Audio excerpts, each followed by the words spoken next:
সভাপতি এবং আরো উপস্থিত আছেন। আমি তাদেরকে ধন্যবাদ জানাই বাংলাদেশ হরিজন ঐক্য পরিষদ জেলা শাখার পক্ষ থেকে এবং সিরাজগঞ্জে বসবাসরত হরিজন জনগোষ্ঠী আছেন সকলকে আমরা বাংলাদেশ হরিজন ঐক্য পরিষদ জেলা শাখার পক্ষ থেকে ধন্যবাদ। এবং তার বুদ্ধিমতে আমাদের সেখানকার মেয়র মহোদয় চাকরি আছে তাদেরকে ঘর দেওয়া হবে, যাদের চাকরি নেই তাদেরকে ঘর দেওয়া হবে না। এবং যে সকল জায়গায় আবাসিক ভবন হচ্ছে সেখানে দেখা যাচ্ছে যে তাই আমরা মাননীয় প্রধানমন্ত্রী ওনার কাছে আমরা করবো আপনার যে চাকরি করতে সেই সামন থেকে আমরা করে আসছি।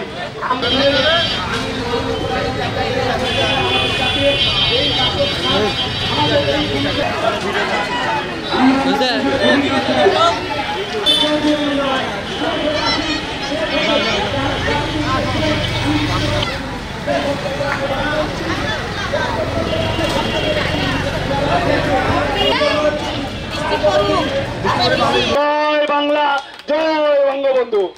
ধন্যবাদ। এই পর্যায়ে বক্তব্য রাখার জন্য অনুরোধ করছি বাংলাদেশ হরিজন ঐক্য পরিষদ সিরাজগঞ্জ জেলা শাখার সাবেক সাংগঠনিক